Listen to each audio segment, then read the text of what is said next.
Warning: the following podcast contains irreverent humor, exceptionally nerdy opinions, potential cursing, and plenty of love for the prequels. If any of the preceding offends you, please turn off this podcast immediately, and may the Force be with you. Why, you stuck-up, half-witted, scruffy-looking nerf herder! You can't use that word! Only we can use that word! We'll use the Force. That's not how the Force works.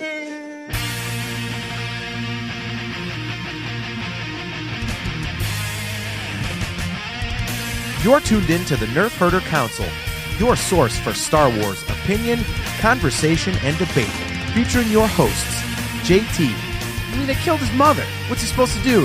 Send him a postcard? I wish you wouldn't have done that. AJ. Well, I saw the merchandise at Kohl's, and I thought, maybe I should look into this.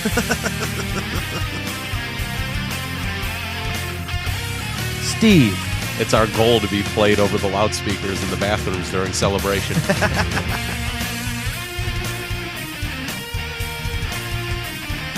On this episode of the Nerf Herder Council, we discuss Episode 3, Revenge of the Sith. Strangely, we've never done that before.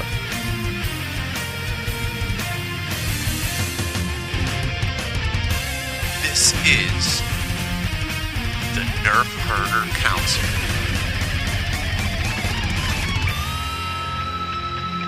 Welcome back, everyone, to another episode of the Nerf Herder Council. I am your host, JT, with my other two hosts, AJ and Steve. And I phrase it that way because apparently, AJ, you and I both caught crap this week from our significant others for calling it my show, when it really is. Every one of us probably says my show when we talk about it to other people. You know, I don't think Steve goes around going, well, I'm on AJ and JT's show. Like, no, Steve says, No, you know, actually, it's my show. I never say my show. What? What are you talking? Well, then how do you describe it? Ours. I'm like, yeah, I'm like, my buddies and I work on this podcast. Well, you're a dick because now we look like a-holes. He and I were in agreement about this, and now you just completely crapped all over it. Now Yeah, you're, man. Sorry.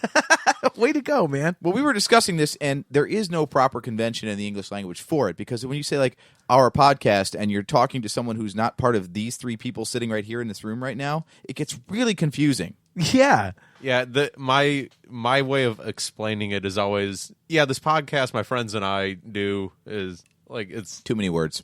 Yeah, you're right, it is. That would never work on Twitter. Exactly. You went over the 140 character limit. It's 144. So anyways, welcome. Unless it's a DM, and then you can put whatever you want in it. No, that's true. That's true. Well, so anyways, welcome back to our show. Mine and my friend's show. So all of you listening out there, not your show. Get your own. Now then we'll listen to you. Now we're getting into grammar. Anyways, we actually wanted to talk. Nerf Herder Council brought to you by ABC Mouse. Nice. Hooked on phonics. What else can we go with? Nice. It is back to school season. This is important for the kids. That's true. That's right. Everybody went back to school within the last few days. But anyway, on this show, as I stutter, guys threw me for a loop. Today, Junior.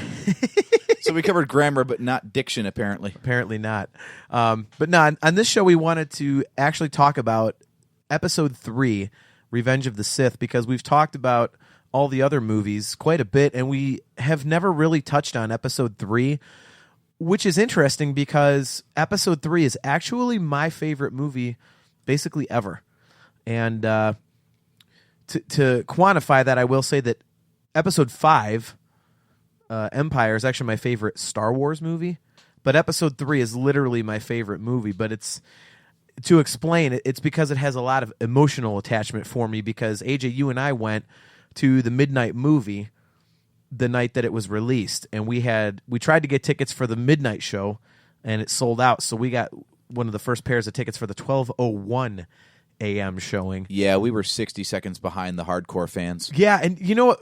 It ended up working out for the best, because remember the line for that started at noon that day, and we showed up about 3 or 4 hours before the movie was supposed to start, and we got the two seats right smack in the middle of the theater, like the most perfect viewing angle you could possibly have. That was the best. Everybody waiting in line for that midnight showing thought they were going to be like the best seats ever and had the first Star Wars experience.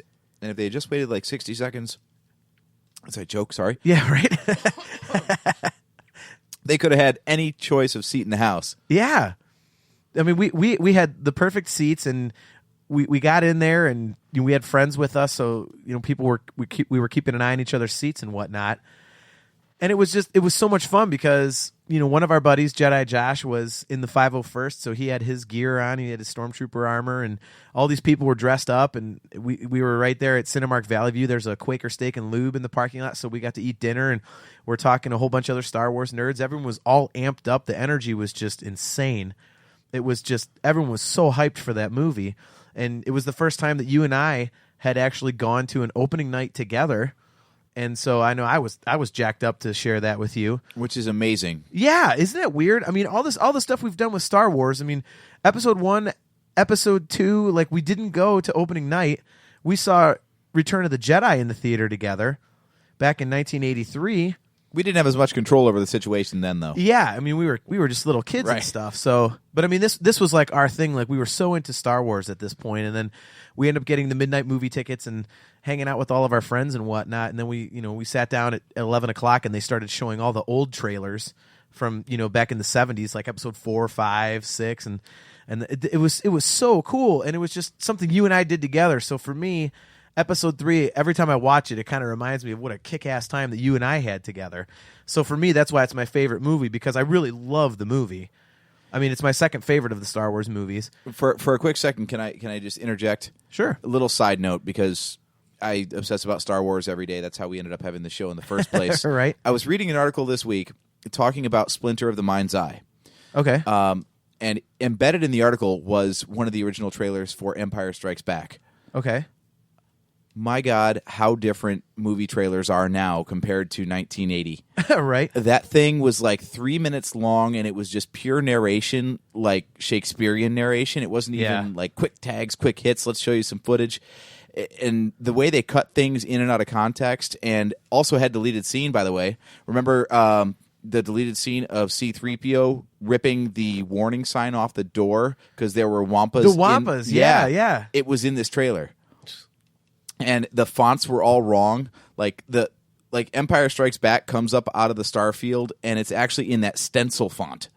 It like nothing to do with Star Wars whatsoever. It's just for some reason they're like, "Hey, we got this font. You want to use it?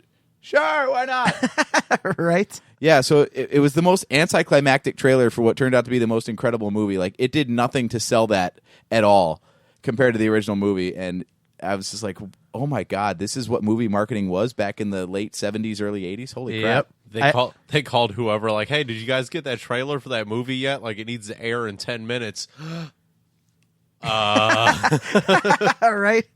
Just whatever was up on the editing table at that point, they just threw it at them. Piecing it together. They were just in a black room with a piece of cardboard with a stencil on it and moving it like it was the scroll going towards the camera.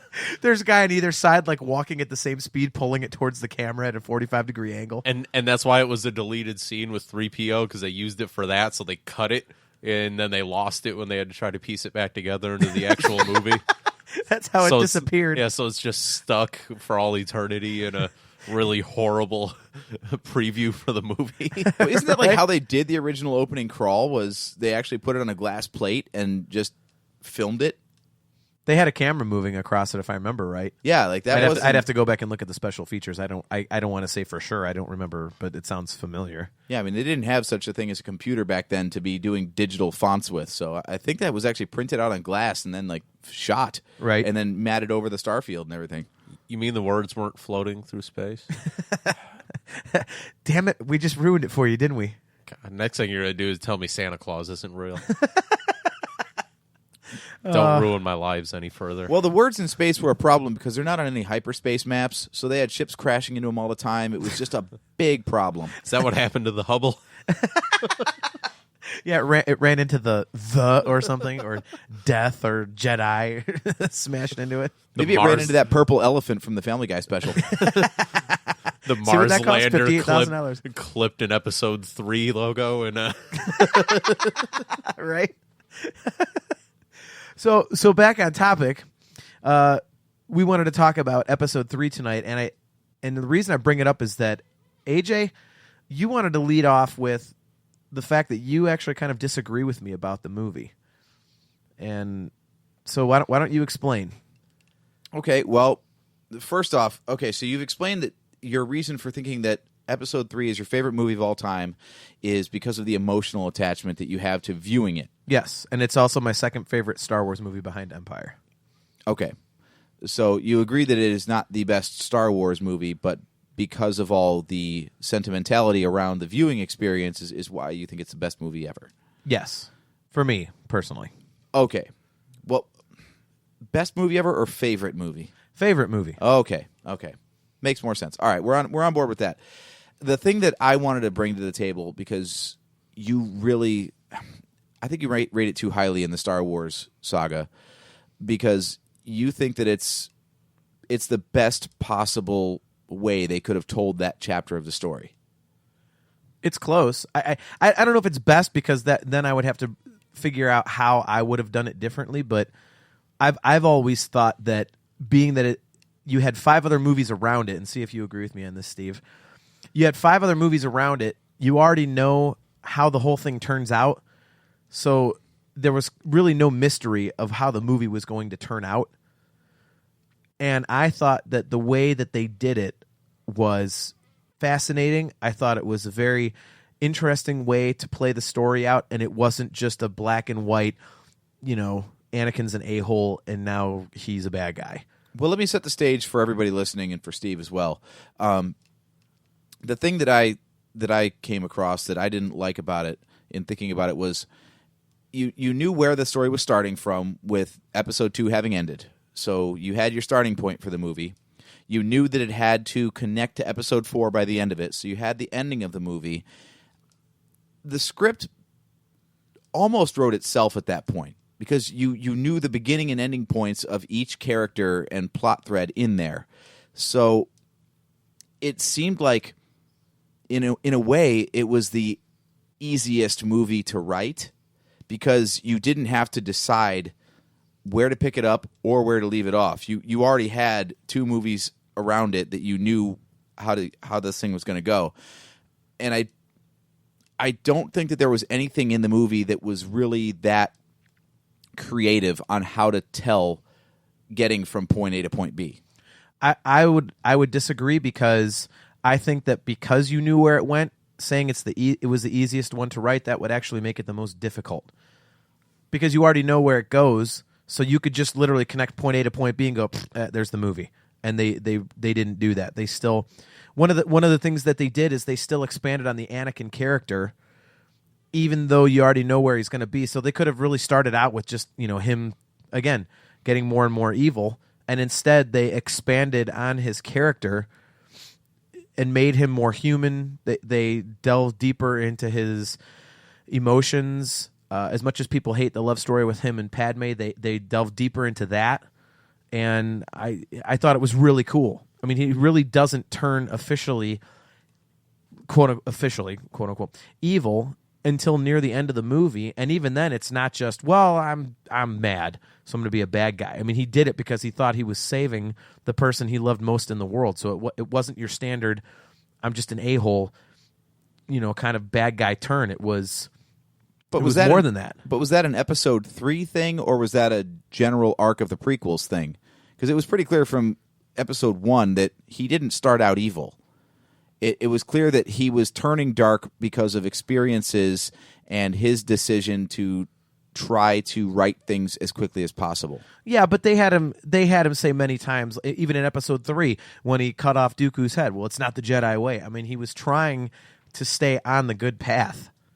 So... And like you said in episode 1, yeah, he wasn't evil.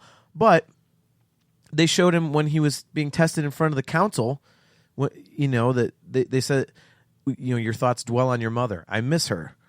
And they well, what does that have to do with anything? When he got kind of snotty with the council. So it kind of showed early on that he wasn't just, like an Obi-Wan Kenobi who's always good. Yeah, I mean, he's got that anger in him, and that part is true, and that's what ultimately consumed him and became Darth Vader. But you knew that was going to happen in episode 3. So the way it played out, and this is something that we've, well, I guess for 11 years now had disagreement on, is how successful that transition was. Like, you already saw him showing, for lack of a better term, because it's just too obvious, his dark side in episode 2 when he slaughtered the Sand People.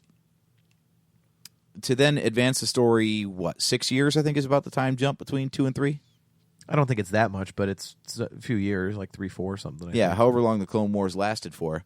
And to see that he's really, at the start of episode 3, no further along in that descent. It doesn't seem like he's any more evil at the start of episode 3 than he was at the end of episode 2.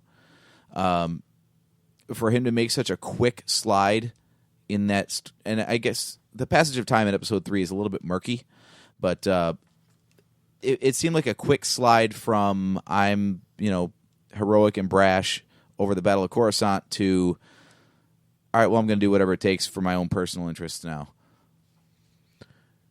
I guess so, but I mean, he finds out at the beginning of the movie that Padme's pregnant and pregnant, nice, pregnant. Sorry, and then he starts having visions of her dying in childbirth. So he you're right. I mean, he seems still as heroic. I don't know.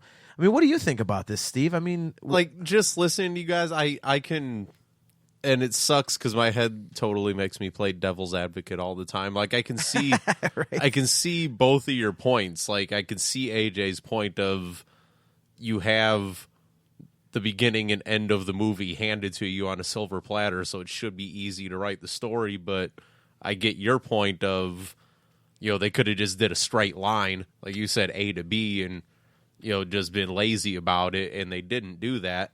And at the same time, like, I usually never have much of an argument because I don't have that big of a problem that some people do with the prequels, because I'm like, and I've said it before on the show, it's like, it's things that needed to be there, and I always put my full trust in, be it Lucas or Abrams or whoever, and go, you guys are the professionals, you feed me Star Wars, and I'm just here to enjoy it. right. And, like, I'm not really here to try to pick the damn things apart. I'm just like I like being able to sit in the theater and just, like, go into Star Wars for a couple hours instead of sitting there going, like, oh yeah, this character is an ass, or why did they do that, right. or why is that, or oh god, that droid wasn't there in the last scene, and blah blah blah. Like, people who just pick the things apart, like, and I don't get it. And so yeah, it's like I'm trying to, like, play both sides of the fence here, and I'm just like, every time you guys make a point, I'm just like, oh, okay, like, yeah, I can see that, you know, and then you said, like, AJ was making all these points. I'm like, all right, they sound great, and then you started going again, and I'm like, oh, okay, like, yeah, that does make sense. You're like, okay, right in the middle. I'm back on your side of the fence now. Like, all right, I see this. All right. Yeah, I just never had a problem with it. I've always thought it was a very interesting way to handle it. I do agree with you. I mean, AJ, you make good points, but I know I do. Nice. No, I just thought it was. I thought they handled it very well. I mean, to the point where so many people don't even realize that the movie's like 2 hours and 20 minutes or something like that. And the last time you see Obi-Wan and Anakin together before the major fight is only about 40 to 45 minutes into the movie. And their paths separate and they're apart for much of the movie. You know, it is funny the way that fans remember things differently. It's like everyone assumes that Han, Luke, Leia, and Chewie are always together in the original trilogy. And that's so not the case. Yeah. And I think that speaks to the strength of the story. Yeah, you get so caught up in it, and also the way the films are intercut with the different stories, so you keep jumping back and forth, that they almost seem like they're in the same scene because you're jumping back and forth and following them simultaneously. Yeah. So yeah, same with Obi-Wan and Anakin. Obi-Wan's off on Utapau dealing with Grievous. Anakin's actually, I'm blanking out right now. What is Anakin doing while Obi-Wan's doing the Grievous stuff? He's making out with Padme. Yeah, he's getting some. Making babies. Yeah. Yeah, no. Damn it, now you got me drawing a blank. He was helping the Millennium Falcon land. in that crazy scene. No, he was back at the temple and stuff, wasn't he?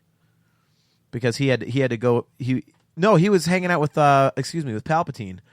Because remember Yes. that's. I can't believe I forgot that. It's my favorite movie, and as soon as he's like, I'm drawing a blank, my mind went, oh yeah, I am too. But yeah, he was with Palpatine when Palpatine basically told him that he was the Sith Lord. That's And then, right. yeah, and that was the whole, when it started turning. And I don't know. I just thought that was great because even just the music of that scene, when he tells Mace about the fact that I know who the Sith Lord is, and then he says, "Well, stay here. If what you told me is true, then you will have gained my trust." And it's got that scene with Padme sitting in her apartment up there in Upper Coruscant, and Anakin sitting there, and they have that music that is just so ominous and haunting. And it's like with that, it's like weird, almost a choir thing. Yeah.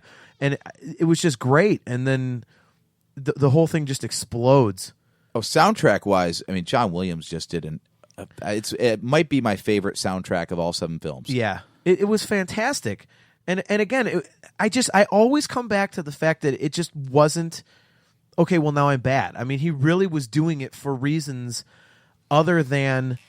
He knew he shouldn't turn to the dark side. I mean, he didn't even want to turn to the dark side, really. He was only doing it to save Padme's life.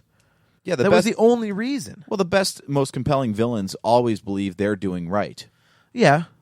So that part is, it's logical. I don't think anybody just wakes up one day and says, you know what, I'm going to be an evil bastard.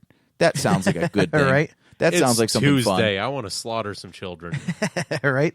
I mean, if you think about it, he really didn't completely give in to the dark side until he saw Padme coming off that ship on Mustafar.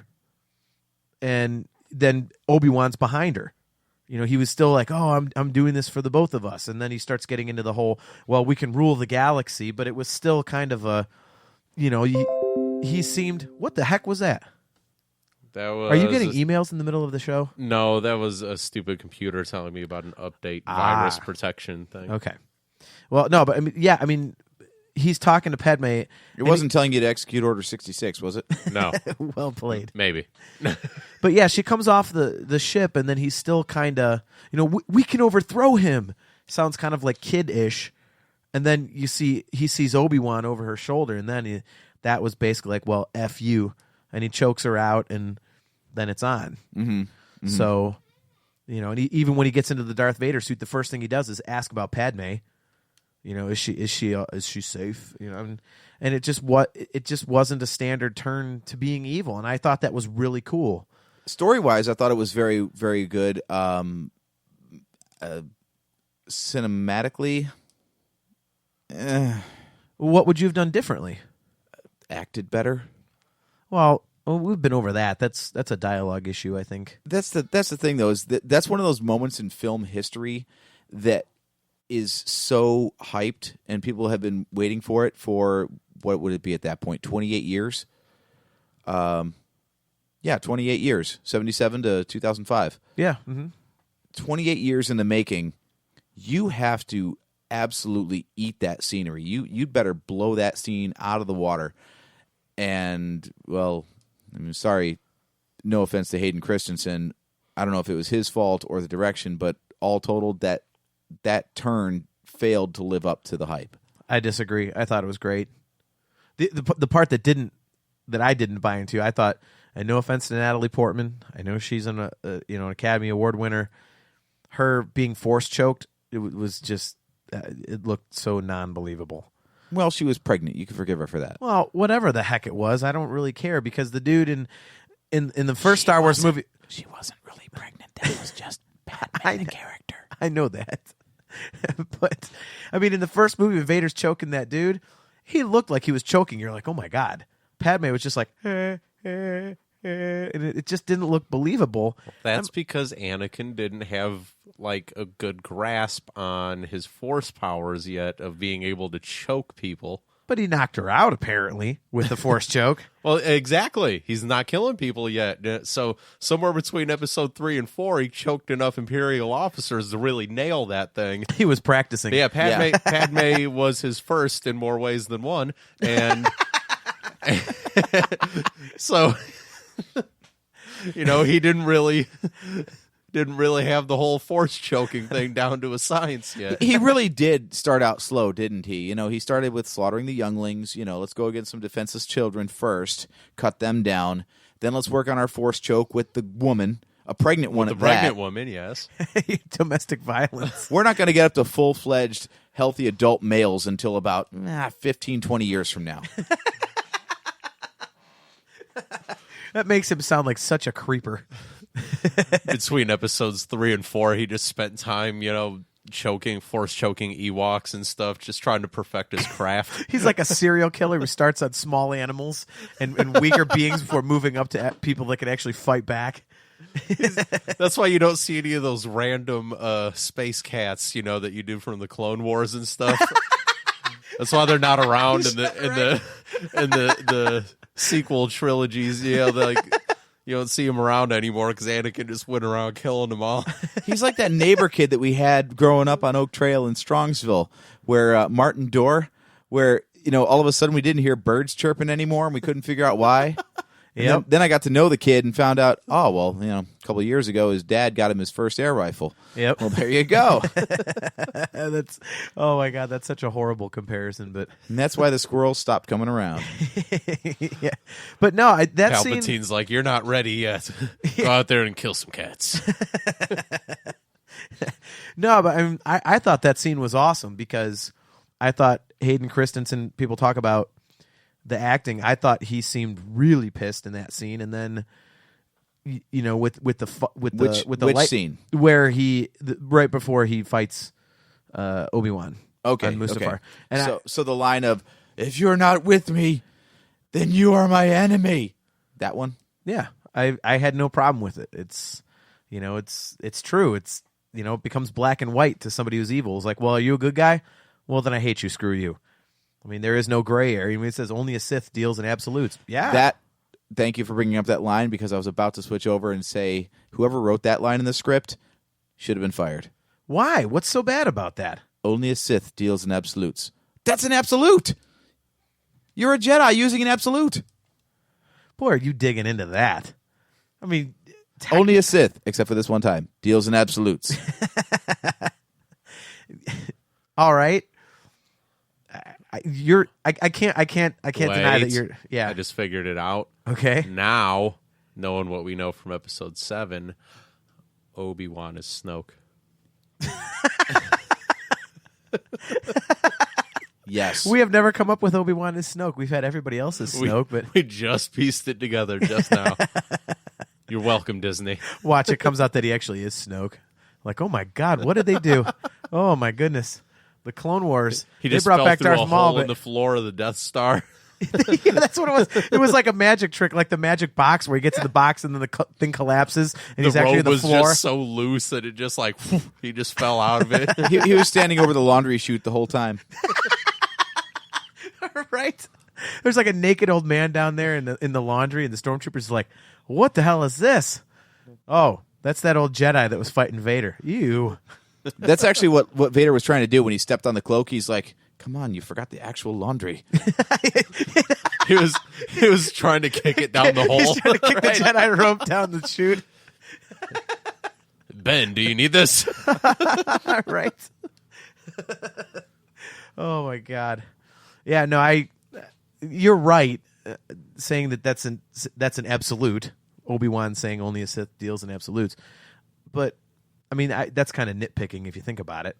It's just a statement. Yeah, no, that's just a line that's always bugged me because like you're accusing the other dude of being an evil because he deals in absolutes, and you just gave him an ultimatum. Like, come on, dude. That to me, that's one of those things that you can look at all sorts of dialogue and moments in the Star Wars saga, and you can pull stuff like that out. Yeah. Overall I enjoyed the movie. I'm not here to like shoot holes in it because I thought, well, actually, I mean, it's not hard to be the best of the prequel trilogy when you compare it to 1 and 2.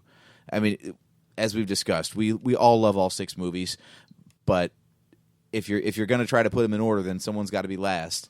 And once you break it into the prequel trilogy, are you really going to say that Phantom Menace or Attack of the Clones is better than Revenge of the Sith? No. I mean, Revenge of the yes, Sith. it is the best movie. I don't mean to, the fact that I'm taking the opposite opinion here doesn't mean that I don't like the movie. You're pointing out what's strong about it, so I'm refuting those points. Yeah. But the thing that I think it really had a hard time with was how to be a satisfactory conclusion to the saga while still leaving the door open to turn over to Episode 4. Like you love the binary sunset scene at the end with Baby Luke and Uncle Owen. And I think it's brilliant. I think the symbolism of it is fantastic. I think it would have worked without being such a direct reshoot. Well, yeah, but think about it. I mean, and honestly, I really liked it because I'm like, oh, that's like Episode 4. But I didn't even realize it until I actually said it on the show a few weeks ago. I said, yeah, it's like A New Hope. Like it's basically saying that this baby is A New Hope. And then I went, oh, A New Hope, like Episode 4 is called A New Hope. I mean, and that was, to me, that's really cool. Because you have, I mean, Luke is what, like 17 or 16, 17, 18 in episode... You never got the purpose of the title of Episode 4 until like 2 weeks ago? No, I knew what it meant, but I'm just saying, Spoiler alert. I mean, I'm sorry. I know, right? No, but I mean, I never looked at the end of Episode 3 and immediately went, oh, it's A New Hope.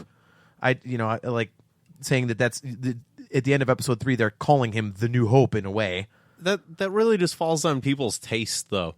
Like... AJ, you're like, hey, that was a really cheap way, easy way out to do that scene, and you're kind of like, about it. But then there's other people that look at it, they're like, yeah, it was a really simple way to look at it, but that's awesome because it really makes it obvious to everybody. Yeah. So it's really just kind of a personal taste on...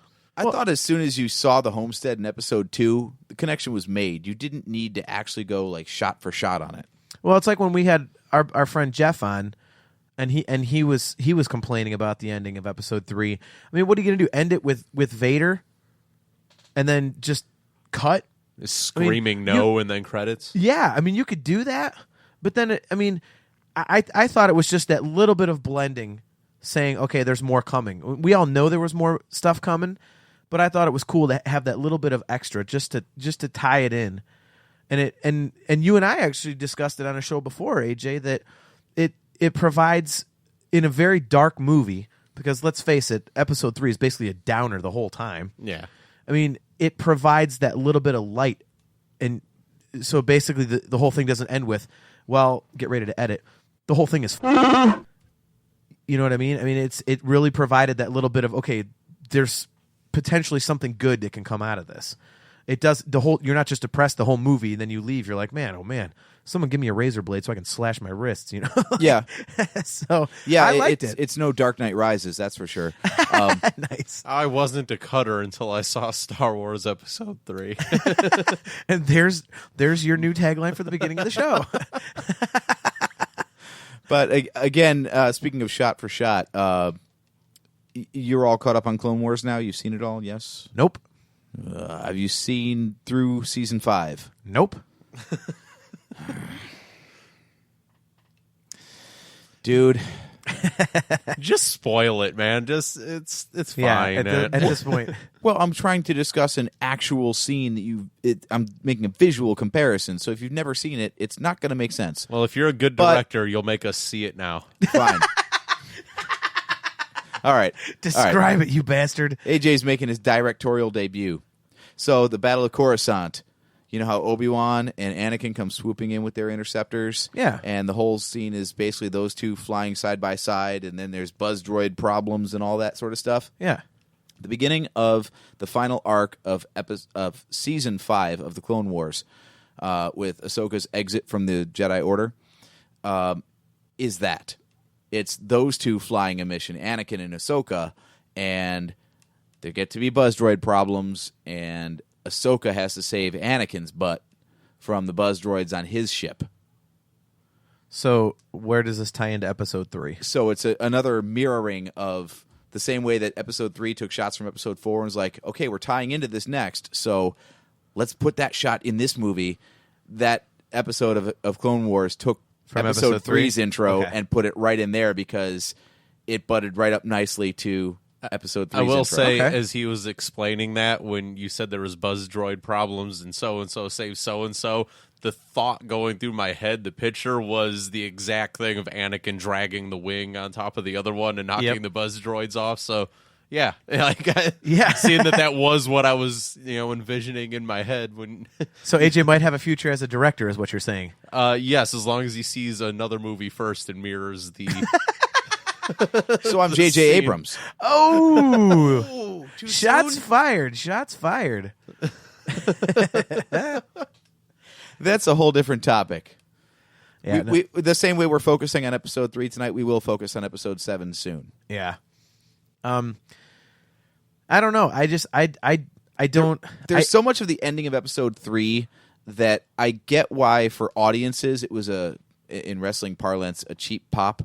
Like, hey, it's the hallway from the beginning of A New Hope on the Tantive 4. Yep. Well, yeah, but it's like 20 years earlier. Like, the guy couldn't afford a new ship in 20 years. Like, that thing must have been a real jalopy by the time New Hope came around. Right. Which, I mean, I guess kind of makes sense. I mean, because the Senators kind of had it rough after, the Empire was established. And Right. so, I guess, but wouldn't that ship have been, like, known? Wouldn't he want to get rid of that thing by the time episode 4 rolled around? Captain Antilles has to just hold on to the damn thing. Right, like I can't afford a new ship. Like they were so steeped in trying to tie the end of 3 to the beginning of 4 that it makes it seem like nothing happened in the galaxy between the end credits of 3 and the opening scene of episode 4. And obviously, with all the storytelling Yeah. of Disney now, we know there was a ton of crap going on. Yeah, that's true. I mean, you're treading a dangerous line with that, though, because we complained about episode 7 because there's way too much of that, and a little bit of it is okay. So you're right. I mean, they didn't need to do it. I mean, Yeah. I didn't have a problem with it, but yeah, they didn't need to do it. But since it was just a little bit of it, I thought it was cool. It's kind of a throwback. A throwback here and there is fine. Like you said, we're going to talk about episode 7 at some point. I mean, 2/3 of that movie was nothing but a throwback to episode 4. So, and for them to just do it occasionally in the prequels and especially in episode 3, I didn't have a problem with it. I mean, you're right. They were so obsessive about making sure everybody was in their place by the end of 3 to make 4, 5, and 6 set up properly. That again, with the time lapse between the original and prequel trilogies, you don't need everyone. In fact, it would have been better if they hadn't put everyone in their exact places. Do you think? Because then there would be stories to tell of how did they get there, because they weren't there at the end of 3. There was room for more storytelling. Instead, it was like, well, that's the end of this story, and nothing happened between this one and the movies you've already seen. Right. Well, I mean, do you guys think that was a conscious decision because of the way people had crapped on episodes 1 and 2, that they kind of wanted to put some more original trilogy callbacks into episode 3 just to kind of soften the blow? Probably. For There lack of a better term. Yeah, there was so much complaining. I mean, look at the complaints through the years of Jar Jar and how much screen time he had in episode 1, episode 2, and then episode 3 he's there for like 7 seconds. Yeah, right. It's like they really did start to listen to complaints and go, okay, well let's clean it up for everybody. And it's almost like what happened with episode 7, that Disney just kind of went, where I don't completely disagree with it, they just went, okay, how do we just grab everybody and have as little complaining as possible? Yeah. Like let's just shoehorn as much in from what everybody else knows. Let's introduce all the old characters again. Let's introduce, same storylines, blah blah blah. Let's just get everybody in. Let's make everybody love Star Wars again. Yeah. So I think maybe Lucas kind of said, screw it. You crapped on my episode 1. You crapped on my episode 2. Well, here, dumbasses, like take Yeah. here's what you wanted. Like you guys have no room to complain now. And then people Right. complained. Yeah, of course. Yeah, Yeah, I mean, I think that's why Revenge of the Sith is regarded as the best of the prequel trilogy, is because it has the most original trilogy references in it, which is a very easy way to make a more popular movie. Yeah. Which is the reason why Episode 7's made so much damn money and stuff. They're just, like you just said, they put so much, of the original trilogy into it that everybody loved it because it's all there. Yeah. I think Episode 3 is considered the best of the prequels. I wouldn't say because of the original trilogy throwbacks. There's a lot. I mean, really, it's because they were finally over. That's why. Dude, but, I mean, if you watch that movie, really, I mean, I think it's hard to deny that movie is very definitely the most emotionally dense of the prequels. And when you really get into it, it really, in a way, kind of is, at least to me, the most emotionally dense of really all 7 movies. Like, there's so much tension in that movie. And again, it's also so dark. And maybe that's created by the fact that you already know what happens around it. But every time I watch that movie, it's like, and again, I'm a prequel lover, and Episode 3 is my favorite movie, but I still, every time I watch it, the way they had the story play out, I find myself going, oh man, like, don't turn, man, don't turn. Because I'm still rooting for him to not, to not turn into a bad guy, because I actually like the character, and, you're like, oh man, don't do this. It's because there's so much emotion going on. It grabs me every time I watch it. And I love the other movies, but there's not really another movie in the Star Wars saga for me that, at least, to use your term, Steve, tugs on the feels as much as that one does. Yeah. It's interesting that you use the word dense. I think that's a good word to describe it, because there's so much stuff in 3.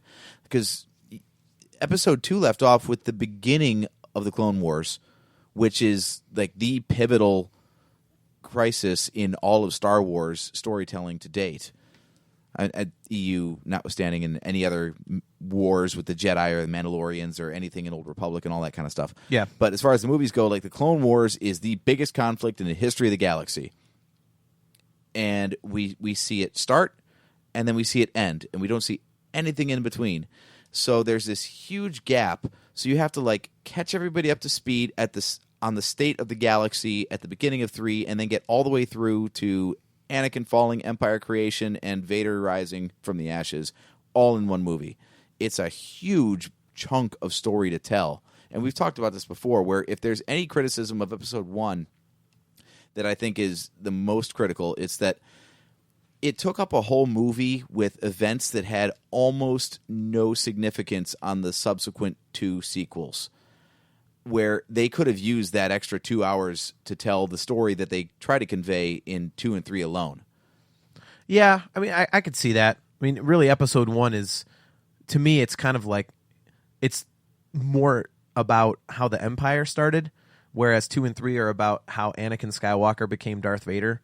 I mean, they discover Anakin in Episode 1, but it's really so much about the politics of the Trade Federation and whatnot that it becomes more of a, well, here's where the Empire came from type of a thing. I wouldn't even say where the Empire came from. I'd say it's where Palpatine came from. Yeah, I think they go hand in hand, but I could see that. I mean, it's his rise to prominence. He starts off as a senator from a nobody planet that no one cares about, and he's chancellor by the time the movie ends. So he's put in place. That's the whole big push of Episode 1 is now Palpatine's in play. Okay, Episode 2, let's get Anakin explained. Yeah, and now that you mention it like that, I kind of dig that. I've never really thought of it that way, but that's one of the things I love about the show. It's like we make points that I'm like, oh, I never thought of it that way, and it kind of makes me see it in a different light. It's all about putting Palpatine into place and pod race. Yeah. And back to Palpatine. Yeah, right. And actually, now that I think, because I didn't think about that until I just said it, I feel like that critical bit of story, the whole Palpatine piece, that could have been a subplot of Episode 2 somehow, to where you wouldn't have needed an entire movie dedicated to that. Because no one really cared that he was a senator first, because he was always evil. He was always working behind the scenes. So it's not like you saw his turn from noble politician to evil despot. You just had an evil senator who manipulated things to his advantage and then rose to the rank that he needed to seize power. I don't know, because if in Episode 2, you really get the idea that he's a bad guy. So I think if you didn't have that exposition in Episode 1, again, it would just be a black and white. Well, this is a bad guy. and okay, he's a bad guy. Whereas in episode 1, you're like, all right, this is a good guy, and then oh wait a minute, like seems kind of shifty. So I mean, I really don't have a problem with it. Oh, I mean, actually, I totally just colored my entire view of episode 1 with my foreknowledge of 4, 5, and 6. Right.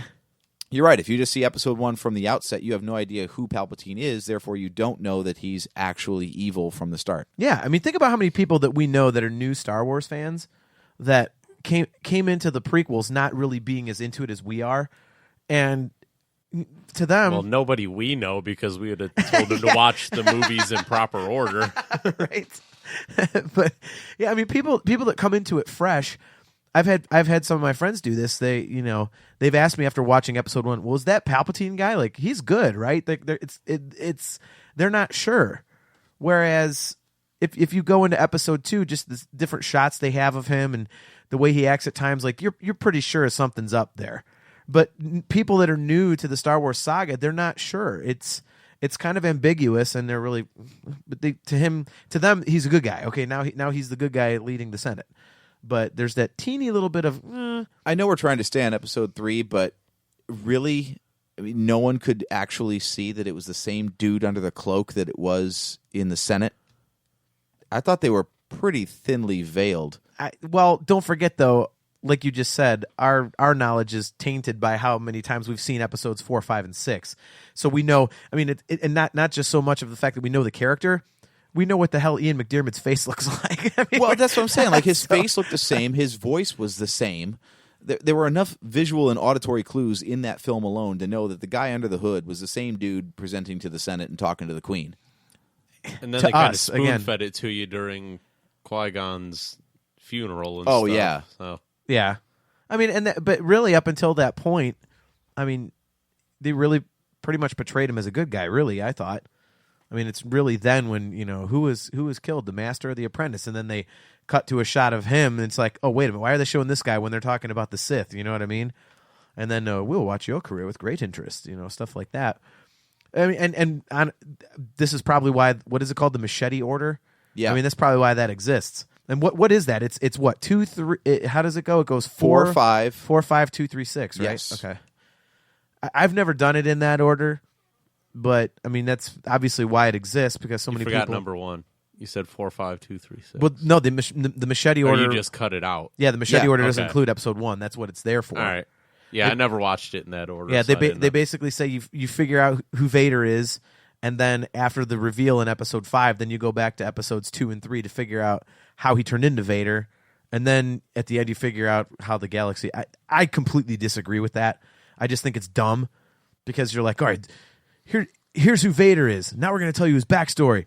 And now here's this big galactic battle. Okay, so you built up 4 movies to talk about Vader, and then the last movie just talks about basically a space battle. It's just I don't think that it tells the story of Darth Vader as well as going 1, 2, 3, 4, 5, 6 does.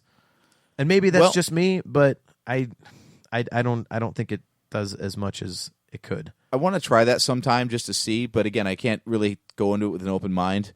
But I do think that there is some merit to it, that there doesn't need to be episode 1 at all. That's how disposable that movie truly is, because if you watch it 4, 5, 2, 3, 6, then 5 is where you get your first shot of the Emperor, and then you go back to episode 2 and you get Darth Sidious at the end talking to Dooku, and you're like, okay, I get it, that's the same guy. And then you move forward. So like, all of Palpatine's story arc in episode 1 is disposable as long as you watch them in the right order. Yeah. I just think it and then you got guys like Qui-Gon and Maul that are not even mentioned in the other movies, so they're basically throwaway characters. Like, I think that's you really could just toss one out the window, and that's a problem of the writing in general. And we were talking about this. This is another thing that led to this conversation tonight, was the plot holes that exist in episode 3 and beyond. Because, yeah, you're right. Qui-Gon and Darth Maul were integral characters to episode 1, and they're mentioned nowhere else in the saga. Now they mentioned Qui-Gon in episode 3. Okay, yes. So they mentioned them there. But in the original trilogy, before the prequels were written, those characters are persona non grata. They don't exist. Well, yeah, but again, that goes back to how much you're going to shoehorn in there.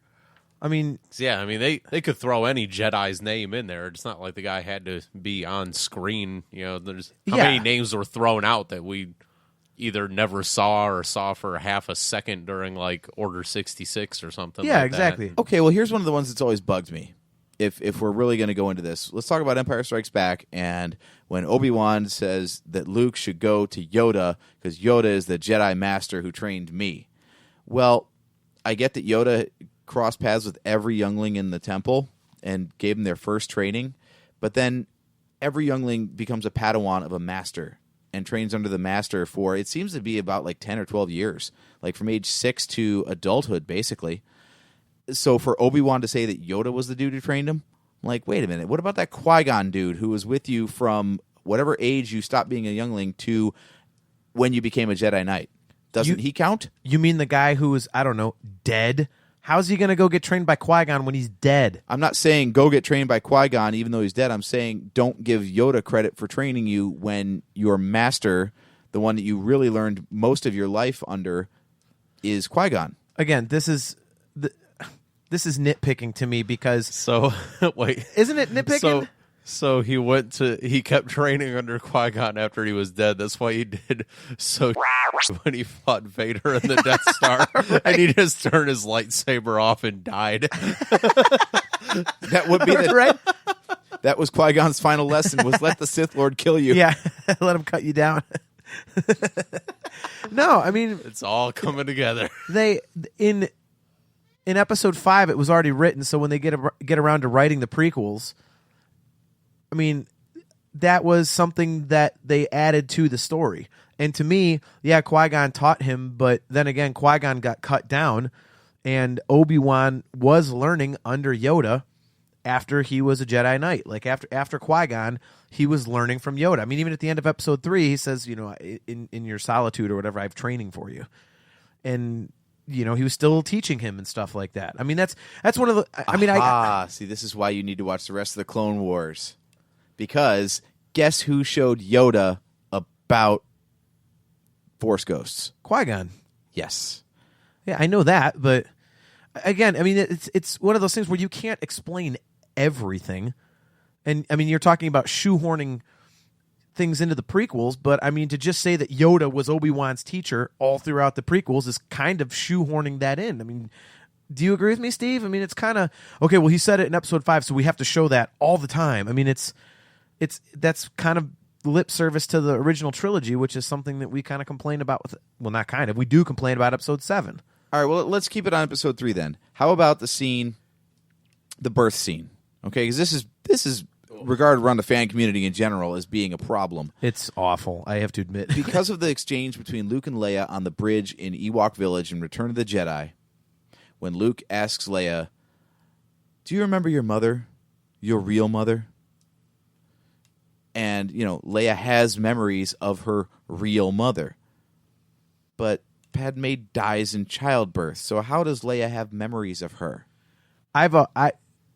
Because of what we know now, having all 7 movies, I've always thought that she's talking about Lady Organa. I don't know what her first name is, but Bail Organa's wife. I've always thought that she was talking about her. And I'm sure somewhere it explains the story. Maybe Lady Organa lives a long time and that is an actual plot hole. Or maybe she dies pretty soon after, you know, Leia was adopted. So honestly, to me, maybe it's the Force in her system, and she can look back in time or something. And see, yeah, right. See her mom somehow. Yeah, maybe it is Force visions. I mean, that would be a plausible I mean, if you explanation. could see into the future, like Anakin watching Padme die, and you know, yeah, maybe you can go backwards too. Well, Rey had Force visions of things that happened in the past in Episode 7. So why couldn't Leia? You know, that was actually something that you brought up previously. Was you thought it was like a Force vision of some kind that Leia had? It wasn't could a be. true memory. It was some sort of a maybe even past in utero or whatever. It was something about the Force connection between those two, that she would have memories of her mother without actually having been alive at the same time as her mother. It could be. I mean, and like I say, knowing what we know now, I've always thought it was just like, you know, Bail Organa's wife.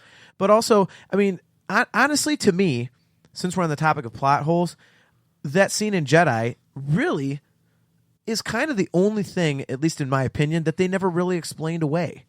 everything else really is kind of handled. I don't really find any more plot holes than that one about, talking about their mother. I really haven't found any other ones, at least for me. Something else that never made sense for me is the fact that Luke kept the Skywalker name and was placed right back on Tatooine. Like, why was that considered a good hiding place for the son of Anakin Skywalker? Was to put him right back where Anakin had been before, which means Vader would know that. Probably because Vader has a breathing mask and sand is a bitch in that thing, so they put Luke where there's a whole bunch of he is sand. wearing black. He is wearing black. That is death. He's wearing all black, and he's got that breathing apparatus where sand wreaks havoc with it. So they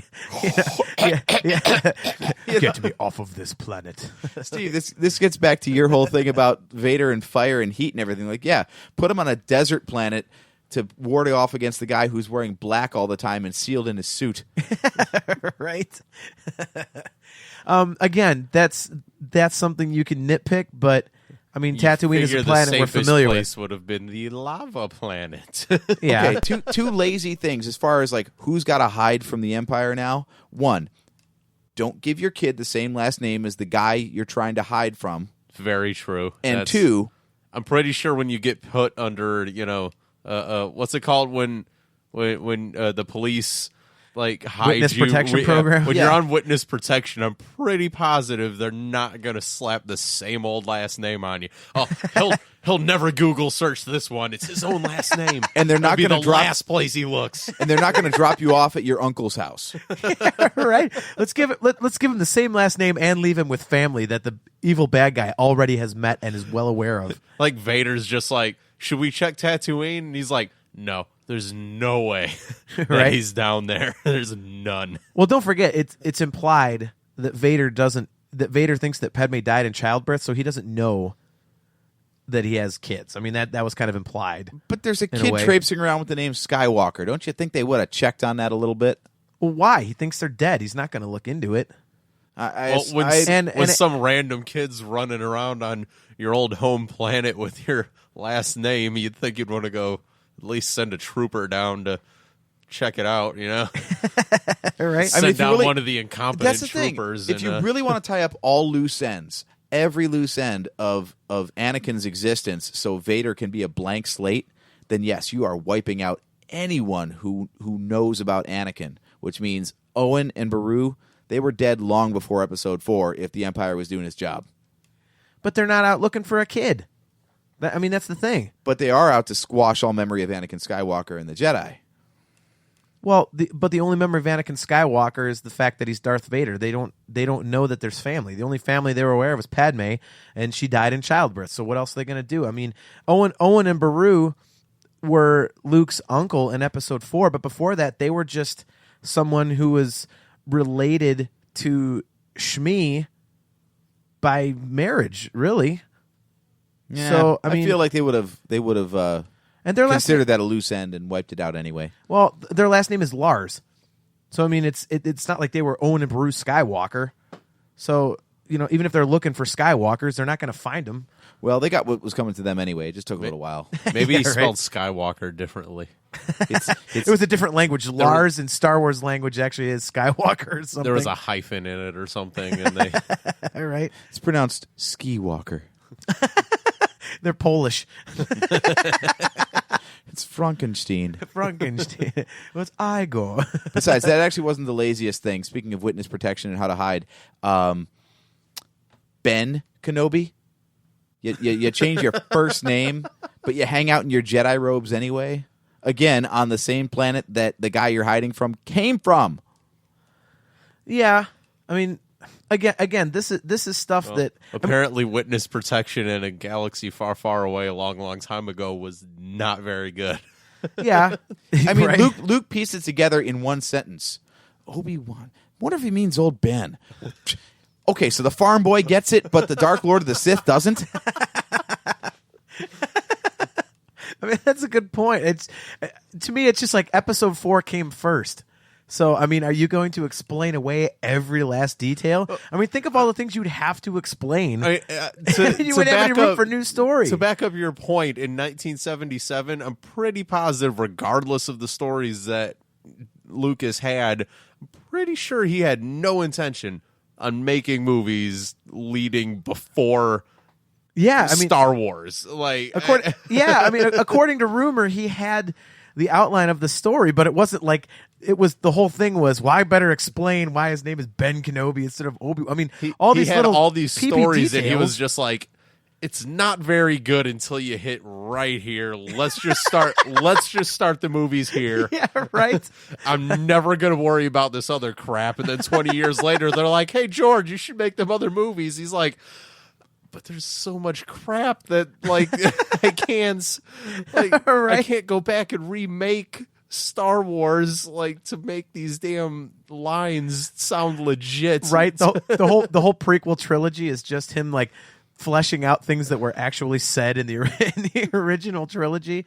Stuff like we said in Return of the Jedi about, do you remember your mother? So he's like, well, I better make Luke not know her, and then I better make Leia only remember a little bit, so I got to do that. The whole prequel trilogy was meant to have you sit in the theater and go, oh. Yeah. Okay. There's like no story. It's like it goes from like the kids and the parent, like and the kids and Padme, and it goes to Lando and Han Solo playing sabacc for the for the Falcon. It's just all these. It becomes like a sketch comedy show, like Saturday Night Live. Just it doesn't tie together. It's just a bunch of crap that happened to explain things they say in episodes 4, 5, and 6. Well, isn't that exactly what that article accused Phantom Menace of not being and what it should have been? Yeah, it's like, yeah, we don't want this new Star Wars. We just want to find out how people from 4, 5, and 6 got there, right? Which they did. You know, you have 3PO and R2 on the Tantive 4, and where'd they end up at the end of Episode 3? On the Tantive 4 with Captain Antilles. So there you go. Which once again proves that R2 is the biggest dick in the Star Wars galaxy. C-3PO got his mind wiped. Okay, so I get that, but R2 apparently never did. So R2 knew all about the shit from the prequels and still decided to tell nobody. Yeah, we talked about that a few episodes ago where it was just like, you know, R2 really could have stopped this whole thing pretty early on, dude, and just been like, beep boop, mother effers, like, here. Hey, I know that guy in the black suit. He used to be a Jedi. His name's what is it? You know, I'm rusty. It's been like 70 years I've been active now. All right. Like he's just bebopping around the galaxy, and as soon as somebody understood what he was beeping about, it's like, hey, okay, so you understand me. This is what's going on here. He's probably so intelligent that like everyday life is boring for him, so he's creating drama by not telling people all this stuff. Like, I want to see how these dickheads figure this all out. That's why he went in low power mode for episode 7. Yeah, right. R2 is just the galaxy's biggest troll. He was awake every time BB-8 was bumping into him. He's just like, get out of here. Figure it out. Yeah. They're looking Figure it out yourself, dummy. He's like, he's in low power mode because he's got the map. He just wants to watch what these dummies like figure out how they're going to go around to get this information. Like, man, we need this map. And he's like, schmucks, I've got it. It took me 30 years out of friggin' get up some stairs. You guys can figure out this damn map on your own. Right. That would be great if that's what R2 actually is. Like he's just messing with everybody. Apparently now in Rebels, like when they do the scripts, they actually give Chopper like lines, and that's how they know to like emphasize his attitude and stuff. Like somewhere along the line, like somebody just needs to go down and be like, okay, this is what R2 meant, you know, at all these moments. Like right? I just want to know what all of those beeps and everything meant. Like when he's screaming across the hallway and slams into the side of the doorway. And then it's probably just cursing, random cursing.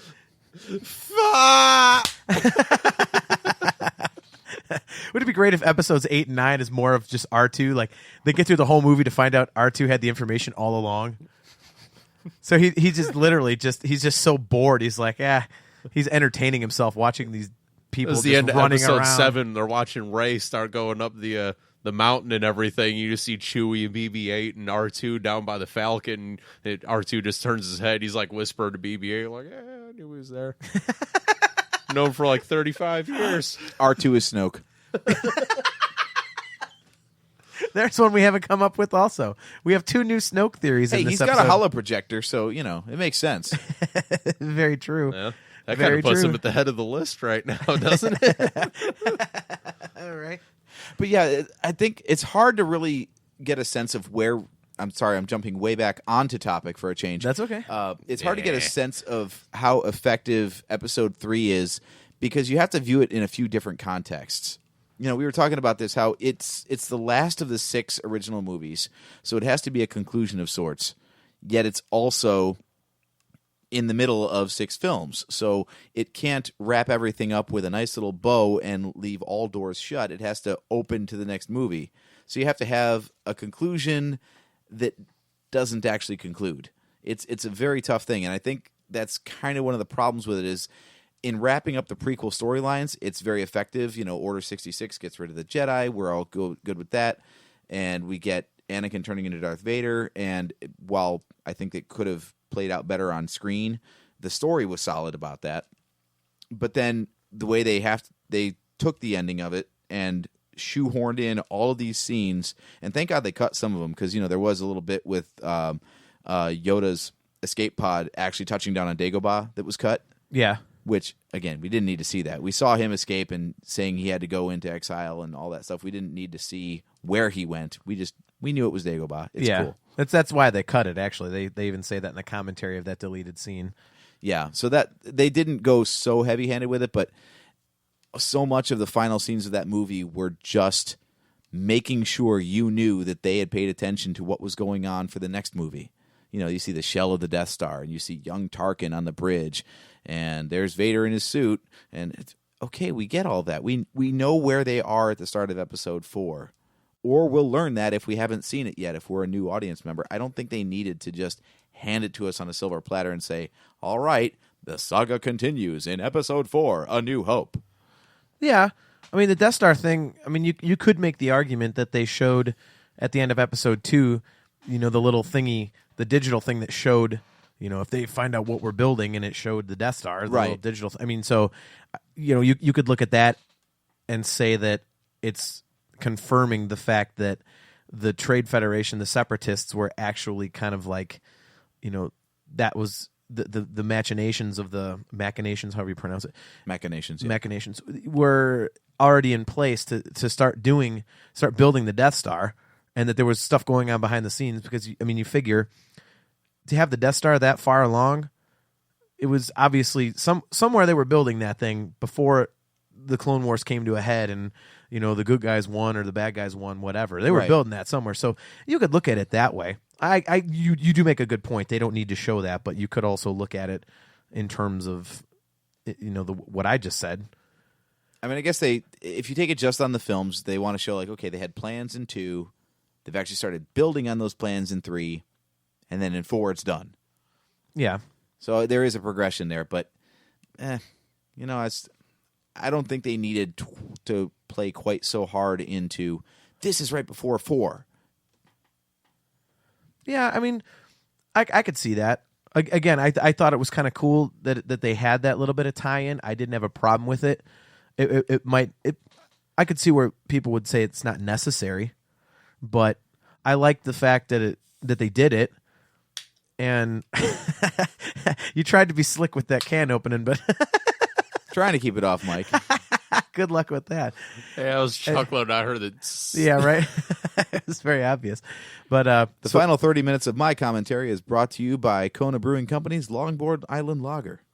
It's liquid aloha. All righty then. But yeah, it's not necessary. I would agree with that, but it was still kind of cool to see. So I could take it or leave it. I'm fine with it there. I'd be fine if it wasn't there.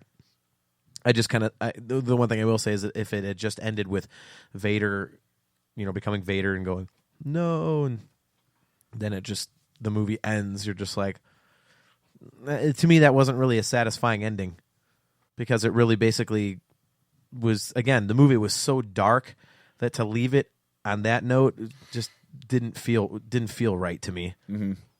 Okay, let's talk about the real elephant in the room, and I'm actually not talking about you, John. Nice. The scene where Anakin becomes Darth Vader. And I don't mean when the suit goes on. I mean when he officially allies himself with Sidious.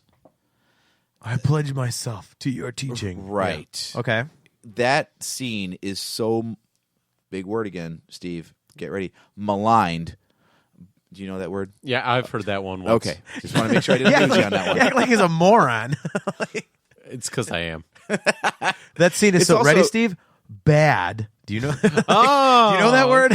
Okay. It's also late in the night. We know we lose him after a while because, dear Roland is keeping him up. So Yes. So anyways, it's very maligned. So yes, that scene, I think that's where a lot of the criticism comes from, especially of Hayden Christensen in general. Like, nobody likes the whole Vader thing at the end when he's in the suit, and no, but it's that scene in particular where everyone's like, dude, that is just awful, awful acting.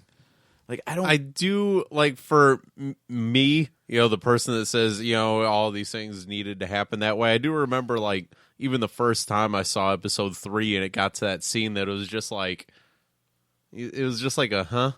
Like, really? Yeah, it was like, dude, I don't know if it was bad acting or if it felt like it didn't need to be there or something. Like, it was, something was, I've always felt off about that. Just that little part of that scene for some reason. I could see that. To me, it showed desperation. I mean, he's like, well, I can't be a Jedi now. I basically killed Mace Windu.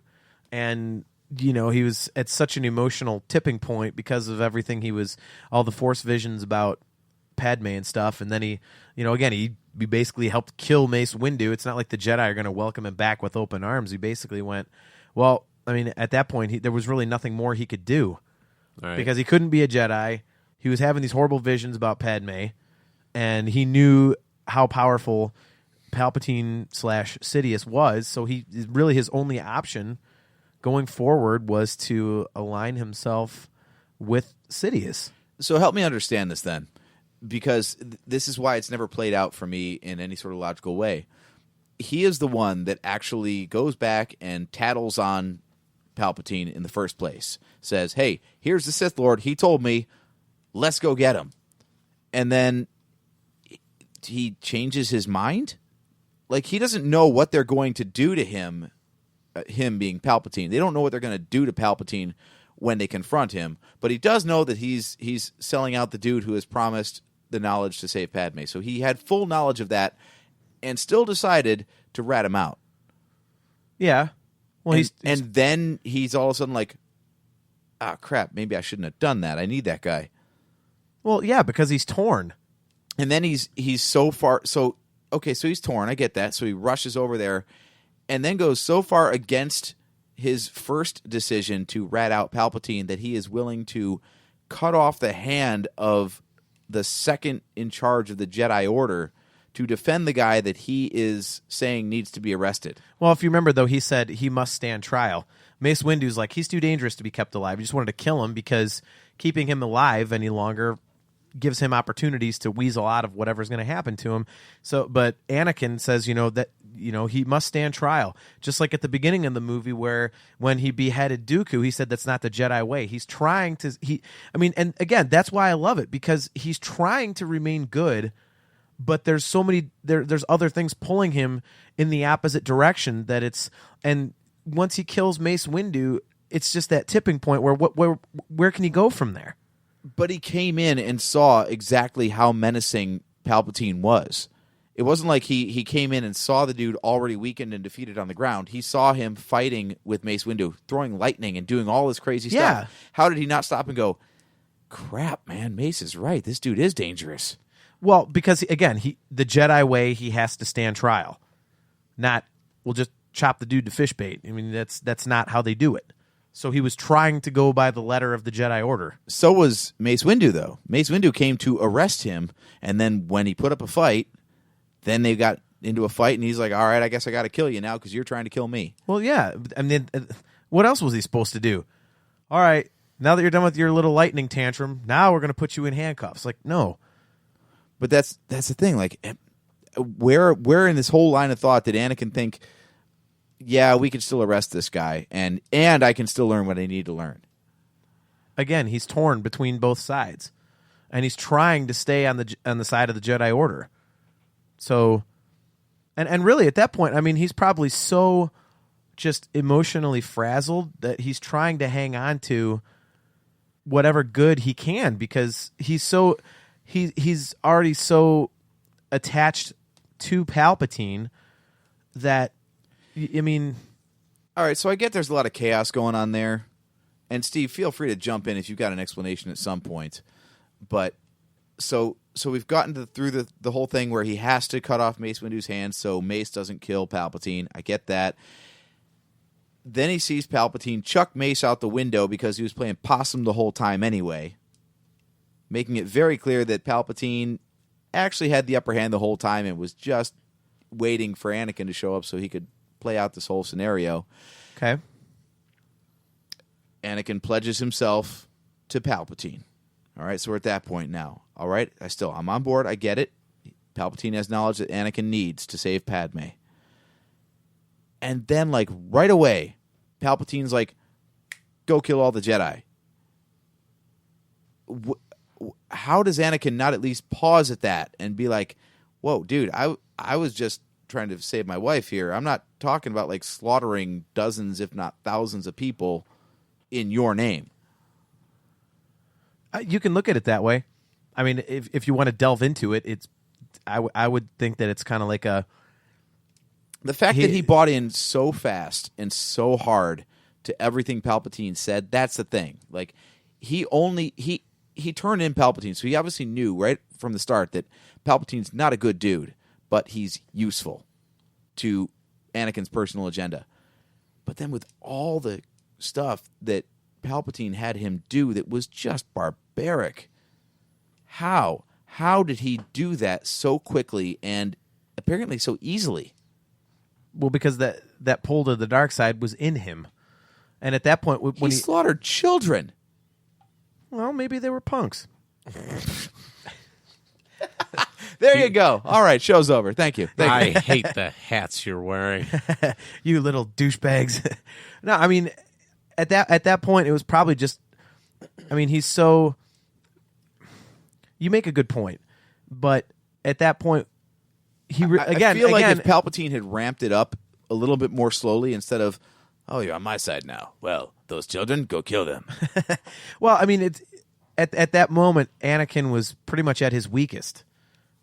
He really had no choice then to, align himself with Palpatine, and at that point, he was, he was so freaked out. He really had no place else to go. So anything Palpatine told him to do, he would do, because that was his last resort, really. And especially considering that Sidious had the knowledge, so he thought, to keep Padme alive. He's going to do whatever he's told just to get that knowledge. I mean, it was probably a move of selfishness. I don't think any of that needed to happen, because the only people that knew that Palpatine was a Sith Lord were killed by Palpatine. Like, Anakin runs back, tells Mace he's a Sith Lord. Mace rounds up. Let me. I always get this wrong. Let's see. Coleman Trebor was a dude who died like a punk in Attack of the Clones. So it was. Kit Fisto. Don't help me. Don't help me. I know it was Kit Fisto and Stacey Tin and Agent Kolar. Yes. All right. Prequel knowledge. So the only people who knew the secret were killed, which meant that Palpatine's whole thing of the Jedi are relentless. If they're not hunted down, it'll be civil war without end. Like, no, dude. Your secret is still safe because your secret died with everybody who knew it. No. Except for the one dude who allied himself to you. Not true, because it shows Yoda on Kashyyyk going, like, having that feeling like, oh my God, when all that stuff started going down. So Yoda had the feeling that everything was going to hell. Oh, no, that was the Order 66 montage. Well, whatever it was. We need a montage. Right? Well, whatever it was, Yoda felt that something was up, so it's not like they're going to hide it. It's not like Yoda's like, I've got this horrible feeling, and Anakin shows up. No. I stubbed my toe. I tripped. That's all it was. It really hurt, man, and I accidentally knocked over a youngling. Oh, okay, Anakin. Well, all right, that's cool. Well, they all had a horrible, cloudy feeling for years because they said the dark side was, clouding everything. And again, Yoda had that feeling during Order 66 when all the Jedi were being wiped out, not when Anakin turned to evil. No, that was pretty much simultaneous. This is, again, one of those times where I wish we had the movie right in front of us. Depending on how you look at it. I mean, literally now you're nitpicking because now you're saying, okay, well... I thought it was the slaughter of all the Jedi that caused Yoda to feel that. Yeah. So if you didn't slaughter them, he wouldn't feel it, which means he wouldn't be tipped off. But again, this is nitpicking because when you see Yoda on Kashyyyk, this is basically like saying, okay, well, when Anakin turned, it was 6 p.m. on Coruscant, and then when he killed all the Jedi, it was like 7 p.m. So did Yoda have his feeling on Kashyyyk at 6 p.m. or 7 p.m.? I mean, it might have just been gas. That'd be great. Everyone thinks that Yoda had this horrible feeling, but he really just had Taco Bell for lunch, and he was like farting up a storm. It was heartburn. That's one of the deleted scenes. It looks like Yoda's like, oh my God, everybody's dead. But then he gets that look on his face and then reaches into his robe, pulls out a Zantac and pops and goes, keep attacking. Keep attacking, clones. He was on Kashyyyk. He just stepped on a pile of Wookiee crap. And right. Actually, that's what happened. That's what happened. Tarful caught a fart. A Wookiee fart. Wookiee fart, and Yoda's like, how do you get so big eating food of this kind? Yeah, right. Yeah, I don't know. Again, I think that's the kind of nitpicking. We're Star Wars fans. It's what we do. Yeah, very true. All right, well, we could keep going in this for quite a bit, so we'll have to pick it up another time. We're deep into our time allotment that we try to stay on. So, we're at about that hour and 15-minute mark or close to it. So where do we come out on this, Steve? Do you think that Episode 3 was a satisfying conclusion to the prequels? Or do you think it was leaning a little too heavily on segueing into the original trilogy? Just agree with me. It goes back to what I said earlier. Like, I'm still so on the fence with it of like I feel like that's the way the story needed to be told. But at the same point, like, yeah, when they started montaging the last 5 minutes of the movie, like you said, just shoehorning, the little scene in with Tatooine, and then they shoehorn, the damn Falcon somewhere, and then they shoehorn, Han shaking Chewie's hand somewhere, and then they it's just like, it's like you said, it's like, okay, we get it. Like the next movie's Episode 4. Yeah, right. Like there's Baby Tarkin, and there's the Death Star, and there's this. Oh. It's like, dude, like, okay, yeah, I get it. Yeah. You know what we didn't even cover in this whole conversation about Episode 3? General Grievous. Well, that'll have to be for another show. Wow. But yeah, because actually, as far as character introductions go, everyone's all about Saw Gerrera in Rogue One as being like the first animated character to show up in a live-action movie. Not true. Exactly. Tartakovsky. Yep. Tartakovsky's Clone Wars series, the Gendy series, that's General Grievous's introduction. Yep. And that was before Episode 3 came out. Yep. Well, like I said, we can hit that on another show because we're going to be here for quite a while if we keep going on this. But want to thank everybody for tuning in. As usual, you can find us in all the usual places, nerfherdercouncil.com. We have our Facebook page. We do have our voicemail, which is 440-987-WARS, which is not... what did I say last time? 9722? It's 9277. So 440-987-9277 if you would like to get in touch with us and leave us a message and comment. And you stalled for a minute. I thought you forgot it again. Yeah, right. Obviously, Spreaker is our main vehicle for getting this out there to everybody. We are also on iTunes, Podbean, Stitcher, all that kind of stuff. The Uncontrolled Noise Network. And like I say, Twitter, at NHC Podcast. You can tweet at us, interact with us there. We do have a potential interview in the works, which we won't get into, but we're hoping it comes through, which is actually a pretty big get for us if we can get it. I hope I didn't jinx it, but by the time this episode comes out, we may already have that interview completed, so keep your fingers crossed for us. Till then, I am your host, JT at Dog Pound Jedi. He's AJ. At Drake Adams, 579. He's Steve, At JSteve1005. and we'll catch you next time. I said it too. Ah.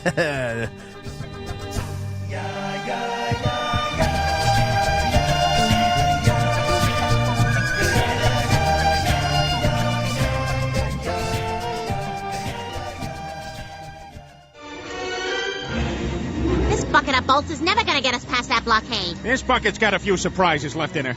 Plus, me and Chewie are on it. Ain't that right, Chewie? Hell yeah, you my nerf herder. You my nerf herder.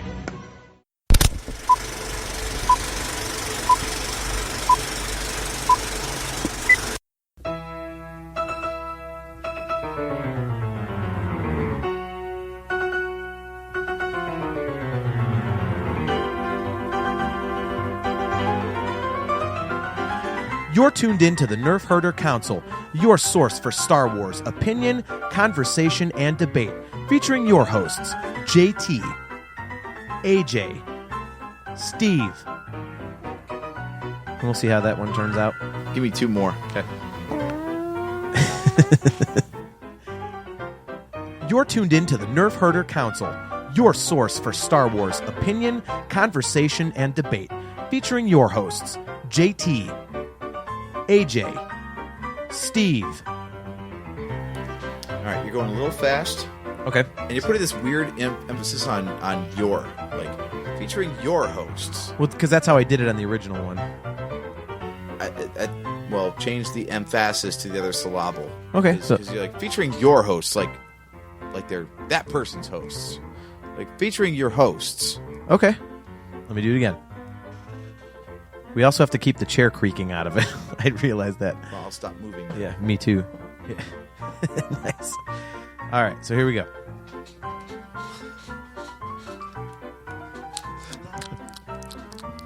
Don't forget we still have to pack up all the fucking gear, you dummy. All right. You're tuned in to the Nerf Herder Council, your source for Star Wars. Damn it, see you fucked me up. I was on a roll and you fucked me up. Well, you're being, like, very, like, raw, brotastic. Because that's your source. Because that's how it sounded in the original. It has to go over the music, so it has to show emotion, so that because it's mixed in with music. Well, we have volume, so don't worry about, like, over-inflecting to get over the music. Well, that's what I'm doing, and I'm doing it my way. Shut up. You're tuned into the Nerf Herder Council, your source for Star Wars. Listen to Star Wars. Yeah, right? We're here. We're talking Star Wars for you. Hi, everybody. Hi. You're turned into the Nerf Herder Council, your source for Star Wars conversation, news, and debate. If the Death Star's made of cheese, would you eat it? I know I would. And I'd polish it off with a tall, cool Budweiser. It's not even funny. Of course it's funny. It's just late. Okay.